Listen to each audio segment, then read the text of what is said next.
এই কন্টেন্ট মনিটাইজেশনের আশায় আমি থাকতে থাকতে রে ভাই একদম আমি তেনা তেনা হয়ে গেছি। তেনা বোঝেন? তেনা। এখন আমি দেখেন এইভাবে আলাম আপনার হচ্ছে ঢেঁড়স নিয়েছি। আসসালামু আলাইকুম। সবাই আশা করি ভালো আছেন।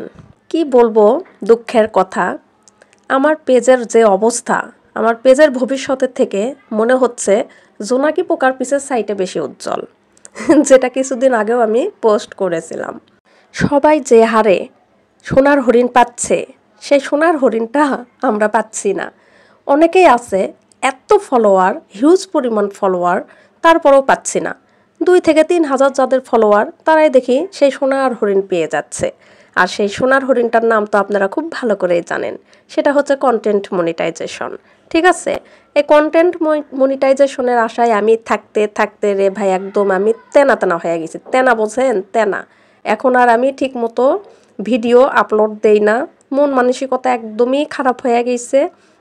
এর জন্যে কি বলবো, মনের দুঃখে আমি এখন রান্নাবান্নার পরিমাণ বেশি বাড়াইয়া দিয়েছি। হয়তো এর জন্য আপনারা একটু নিয়মিত 1 দিন পর হোক 2 দিন পর হোক 2-1টা করে একটু ব্লগ পান। তো এদিক দিয়ে একটা ভালো একটা বেনিফিট হয়েছে, বুঝতে পেরেছেন? তার যাই হোক, আমার তো আবার মনে করেন ইনস্ট্রিম অ্যাড পাওয়া আছে মনিটাইজেশন।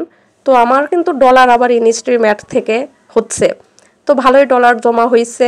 যাই হোক, এই যে দেখেন আমার কিন্তু ঢেঁড়স রান্না একদম কমপ্লিট। এরকম সবুজ শ্যামল করে রান্না করবেন। আর এখন আমি কড়াইয়ে আবার তেল দিয়ে দিলাম। এখন আমি দেখেন এইভাবে আলাম আপনার হচ্ছে ঢেঁড়স নিয়েছি। এই আলাম ঢেঁড়স রান্না করে খাইতে আমার কাছে খুব ভালো লাগে। বেশি না, 2টা কই মাছের মাথা নিয়েছি। এই 2টা কই মাছের মাথা দিয়েই আমি এই ঢেঁড়স রান্না করব। তো যাই হোক, আপনারাও আমার মতো কি করবেন, মন খারাপ করে উদাসীন হয়ে, ঠিক আছে, আমার মতো একটু বড় বড় ব্লগ বানাবেন, ভিডিও বানাবেন। ঠিক আছে, এগুলোর মাধ্যমেও কিন্তু দেখবেন যে ভালো একটা বেনিফিট পাওয়া যাবে। তবে আমি যেহেতু ইনস্ট্রিম অ্যাড থেকে মানে আর্নিং আমার হচ্ছে, তাই এদিক দিয়ে আমার একটু আফসোসটা কম। তারপরেও আমি খুব আশায় আছি যে কন্টেন্ট মনিটাইজেশনটা কবে পাবো। আমি প্রত্যেক দিন আমি ড্যাশবোর্ড চেক করি, ঠিক আছে, যে আমি জানি এই সোনার হরিণটা পাই আর একটু তিরিং বিরিং করে লাফাইতে পারি। কিন্তু তার হচ্ছে কোথায় বলেন, কোথায় আর হচ্ছে। তো এই যে দেখেন আমি আলাম ঢেঁড়সগুলো আমি দিয়ে দিলাম আলুটা কষায় নিয়ে।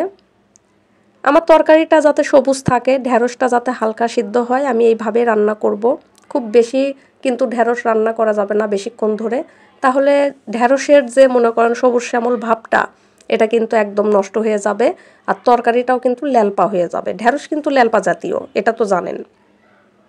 পরিমাণ মতো ঝোল দিয়ে দিলাম। এখন এর মধ্যে দিয়ে দিচ্ছি ওই যে বললাম 2টা কই মাছের মাথা। ঠিক আছে, 2টা কই মাছের মাথা দিয়েই আমি রান্না করে খাবো। অল্প জিনিস দিয়েও কিন্তু খুব মজাদার করে রান্না করে খাওয়া যায়। তো আর কি, যাই হোক, আমার রান্না বান্না হতে হতে আপনাদের সাথে আমি গল্পগুজব করে নিলাম।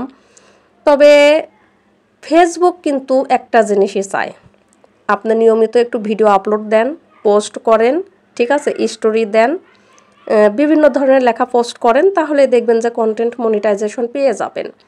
আর আমি এদিক দিয়ে দেখেন জিরার ফাঁকি দিয়ে দিলাম, যাতে একটু ফ্লেভারটা আমার তরকারিতে খুব দারুণ হয়। একটু ঝাঁকানাকা দিয়ে দিলাম যাতে মশলাটা ভালোভাবে মিক্সড হয়ে যায়। আমার রান্না কিন্তু একদম কমপ্লিটের মধ্যে।